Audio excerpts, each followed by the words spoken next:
My name is Linda Matthews. I'm 52 years old. I live in a small town in Kentucky where everybody knows each other and Sundays still mean going to church.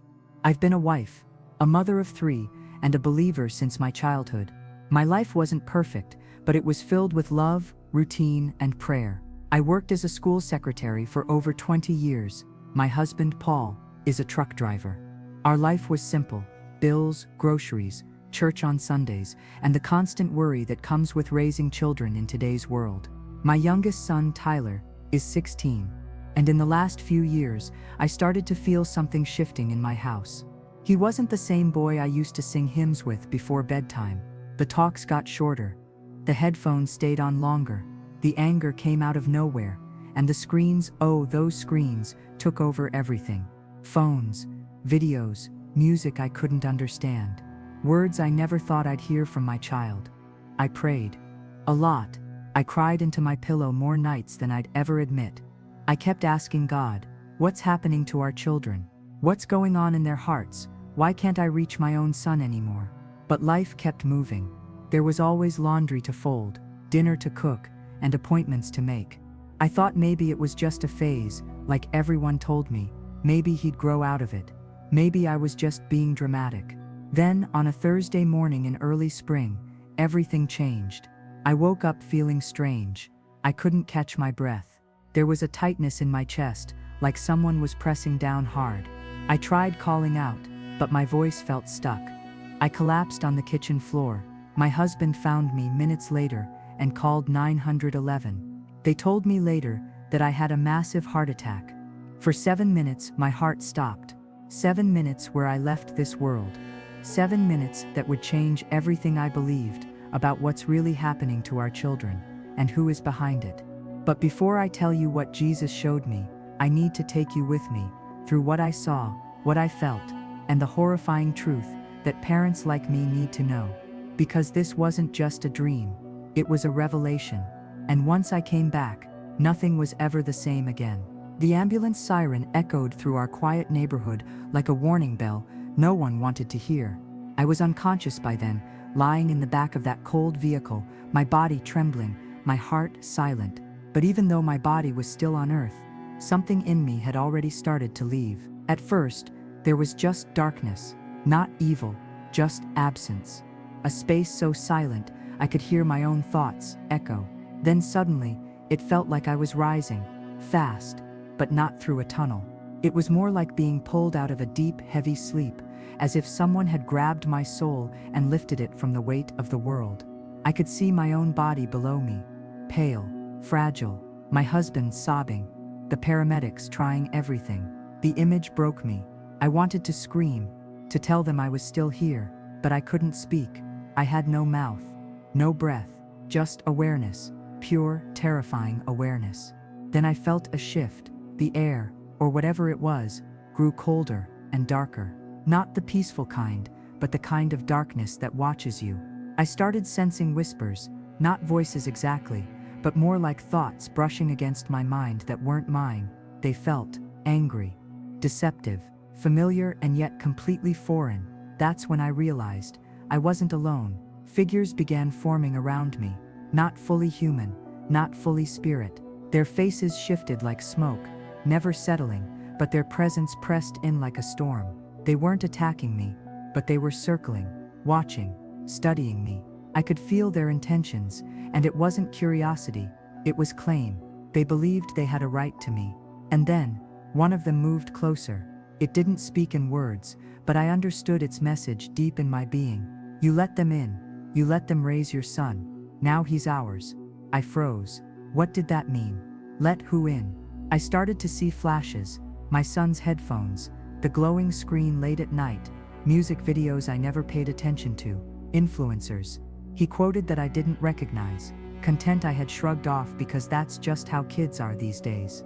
And every time I saw those images, the shadows around me grew louder. I was the one who bought the phone. I was the one who stayed silent.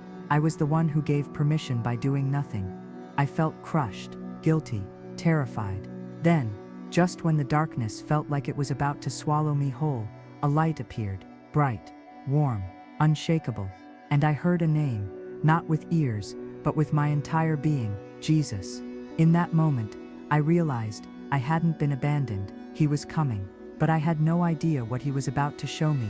The light grew brighter, not like sunlight or a flashlight, but something living. It felt like truth itself was approaching. The shadows scattered, the cold disappeared, and in an instant, I was no longer floating above the earth. I was somewhere else entirely. I can't explain how I got there. There was no transition. One moment I was in that cold, terrifying darkness. The next, I was standing in a space that felt like it wasn't a place at all. It was peace. Not just around me, it was inside me. I wasn't walking on anything, but I was standing.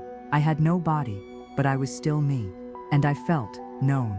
Ahead of me, a presence moved forward, not walking, more like radiating. And when I saw him, I knew immediately. Jesus. No one had to tell me. There were no name tags, but his presence was undeniable.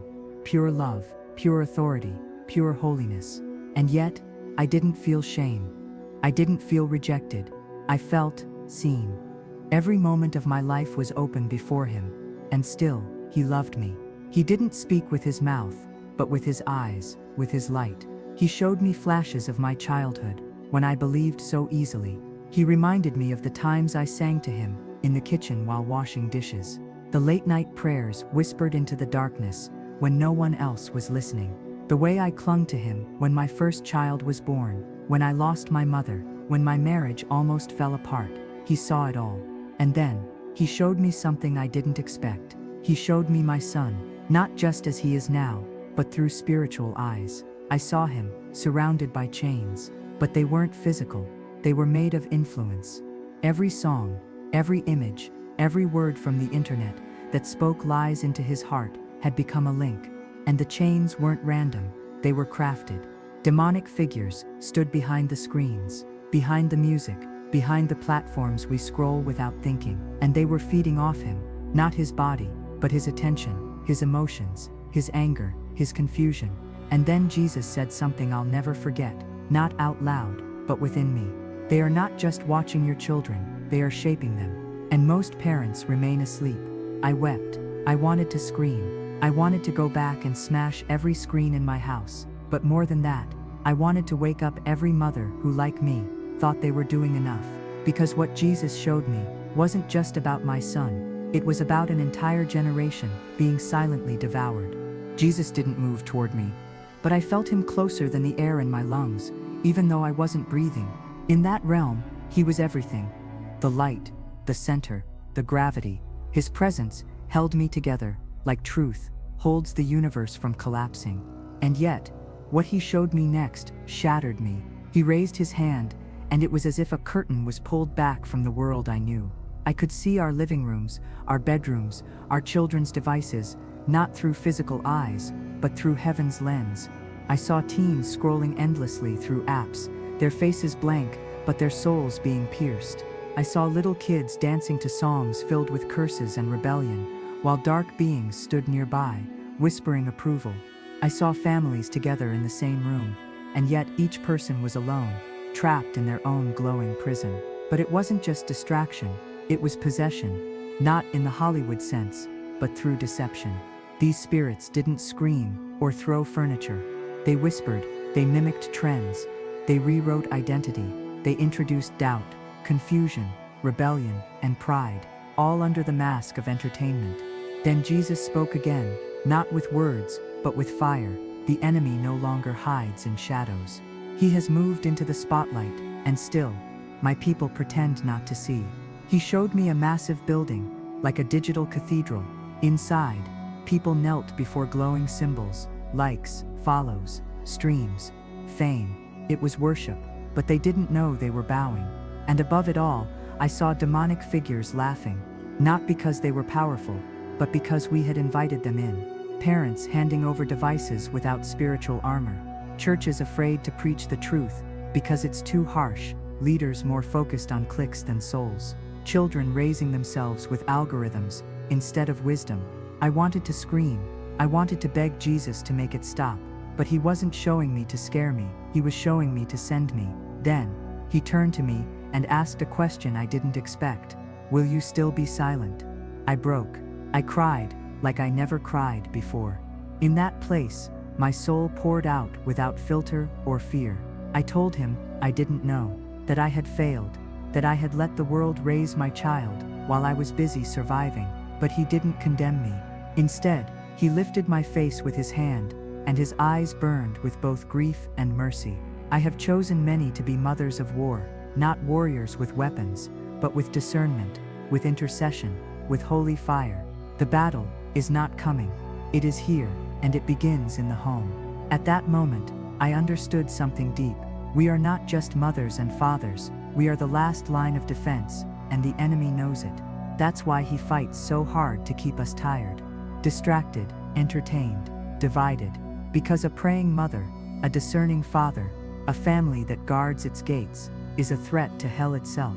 Jesus reached his hand toward me again, and suddenly, I felt something heavy placed in my spirit, like a sword, but made of light. I didn't understand everything, but I knew this wasn't just about my child, it was about countless others. The light around me began to grow. I felt pulled back toward the earth, back toward the weight of my body, the noise of the hospital, the pain. But one thing had changed. I now knew the truth, and I had to speak it. As I began to descend or return, Jesus showed me one final vision. It was unlike anything I had ever seen, and it burned itself into my spirit. I saw a wide stage, glowing with lights. The audience was massive. Millions, maybe billions, all staring at the performers. The music was loud. The screens flashed symbols. Lyrics repeated like mantras, and I recognized the songs. They were popular, catchy, the same ones that my own son danced to, that I once thought were just harmless fun. But then the veil lifted again, and behind the stage, I saw the spirits, twisted beings with mocking smiles. They weren't singing, they were feeding. Each note, each lyric, was a hook, and they were pulling at souls. Young people raised their hands, not in worship to God, but in surrender to a false freedom. And written in light above the stage, I saw the words, "This is their church, this is their gospel, this is their altar." I wept, not just for my son, but for every child whose parents believed the lie that it's just music. Because this wasn't just about entertainment, it was discipleship, but from the pit of hell. Then I saw schools, classrooms filled with children, being taught to question everything, their identity, their faith, their family. And over each classroom hovered shadows whispering confusion. I saw phones in the hands of toddlers. I saw teenagers filming themselves doing things they didn't even understand, hoping for likes. I saw boys ashamed of being boys, girls ashamed of being girls, children ashamed of being pure, and I saw the demons celebrating, because rebellion had become fashionable.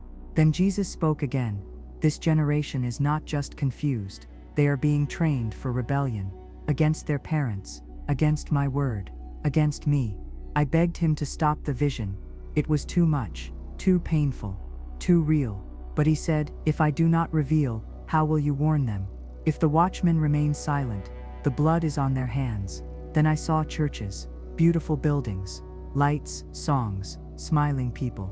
But inside, silence, no warnings, no spiritual warfare, no talk of demons, no repentance. Just inspiration and comfort.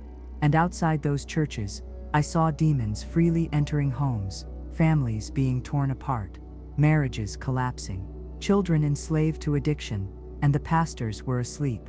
Then Jesus whispered something that broke me. "My people are perishing, not because the darkness is strong, but because the light is dim." At that moment, I understood, this was not just about parenting, this was a spiritual war. And most of us were fighting with our swords still sheathed. I saw a great wave coming, not water, but ideology. It swept across nations, and in its wake, churches closed, children left the faith, and many forgot the name of Jesus. But then, I saw a small fire. It began in a home. A mother kneeling by her child's bed, a father canceling a streaming subscription, a family choosing prayer over distraction, and that fire spread. One home, then another, and Jesus said, "Revival will not begin on stages. It will begin on living room floors, with mothers who refuse to be silent, with fathers who refuse to be passive, with families who refuse to bow." As the vision faded, I felt the fire he placed inside me begin to burn hotter. I didn't return from death with a secret formula. I returned with a warning and a mission: to tell the truth, to wake up the sleeping, to pull the next generation back from the edge, one soul at a time. The moment Jesus' voice faded, I felt my soul being pulled. It wasn't like floating this time. It was as if my spirit was being poured back into a vessel too small, too broken, too weak to hold what I had just seen. Suddenly, I was back. The hospital lights hit my eyes like lightning. My lungs gasped for air as machines beeped wildly. I heard voices, frantic, shocked, medical professionals scrambling. Someone shouted, "She's back." And another whispered, "How?" She was gone for 7 minutes. But I wasn't listening to them. My body was screaming. My chest burned. My hands trembled. My ears rang. But the real pain wasn't physical. It was spiritual. I had just been in the presence of Jesus. I had seen the truth behind this world, the war behind the curtain. And now, I was back in a world that still didn't know, that still didn't care. Tears streamed down my face. A nurse thought I was in pain, but it was something else. It was a holy weight. I remembered his words, his fire, his question, "Will you still be silent?" I couldn't speak for hours, not because I was sedated, but because I didn't know how. How could I explain what I saw? How could I tell people that demons were hiding in their playlists? That darkness had entered their homes through laughter and beats and screens. When my family arrived, my son was the first to run to me. I held him so tightly, I thought I might crush him. I kissed his forehead. I looked into his eyes. I asked him questions I had never cared to ask before. What songs are you listening to? Who are your favorite YouTubers? What are you seeing when I'm not around? He looked confused, maybe even annoyed, but I wasn't trying to control him. I was trying to rescue him. Later that night, when we were home, I walked through our house like a soldier returning from battle. I opened every app. I checked every subscription. I deleted what needed to be deleted, not out of fear, but out of obedience. Because once you've seen what I've seen, you can't unsee it. I started praying out loud in our home. I anointed my son's room with oil. I turned off the TV and turned on worship. I replaced earbuds with intercession. I didn't wait for a church program. I didn't wait for a revival event. I became the revival in my house. That night, as I sat by my son's bed, I remembered something Jesus said in the vision: revival will begin in the homes. So I whispered a simple prayer: Jesus, let it begin here. He didn't speak audibly, but I felt his presence again, faint, but real. And I knew, I came back for this. I didn't just come back from the dead. I came back with a message, a warning, a fire, and now, I must speak. If you're hearing my voice, it's not by accident. You might be a mother, just like I was, exhausted, overwhelmed, distracted, trying to keep your family afloat in a world that feels darker every day. You might be a father who stopped praying because you don't think it's making any difference. Or maybe you're a son or daughter just scrolling, and something about this story pierced your heart. Whoever you are, wherever you are, hear me. I died. I met Jesus, and he showed me what's really going on behind this world. This isn't about religion. This isn't about controlling people. This is about saving souls before it's too late.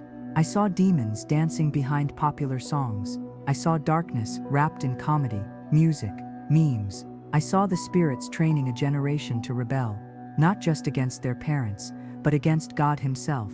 But I also saw hope. I saw families waking up. I saw homes becoming altars again. I saw the fire of God starting not in stadiums, but in kitchens and bedrooms, wherever someone was bold enough to say, Jesus, come back into this house. So I ask you now, not as a preacher, not as a theologian, but as a mother who saw the other side. What's playing in your house? What's shaping your children's hearts? What voices are discipling your family? If you think this is just music, you've already believed the lie. If you think demons are just fantasy, you've already been deceived. If you think you can fight this war with silence, you've already lost. But here's the good news. You can still fight. You can still pray. You can still take back your house. You don't need to be a prophet. You don't need to be perfect. You just need to say yes. Yes to Jesus. Yes to truth. Yes to cleaning the spiritual gates of your home, your eyes, your ears, your phones, your TV, your playlists. Start small if you have to, but start now. Because I came back to tell you, the battle is real, the time is short, and the generation behind you is depending on your courage. Don't wait for a sign. This is it. Don't wait for a perfect moment. You may never get one. Don't say, I'll start next week. That's exactly what the enemy wants. Say, as for me and my house, we will serve the Lord. Joshua 24:15. Turn off the noise. Turn your house into a place where demons can't stay. Reclaim your child's heart in prayer. Speak life again. Fight again. Believe again. Jesus is real. He's still rescuing, and he's calling you now. Will you answer? If this message moved your heart, don't leave without responding. Subscribe to our channel, Jesus Showed Me. We share real near-death experiences and divine revelations that can open your eyes to the spiritual world. Comment below, Jesus, open my eyes to what I couldn't see before. Your comment can be the first step toward awakening, and it shows others they're not alone in this battle. Share this video with someone who needs to hear it. Like to help spread this message. Turn on notifications so you never miss what Jesus is revealing next. This is not just a story, this is a wake-up call. And if you're watching this, it means Jesus is calling you.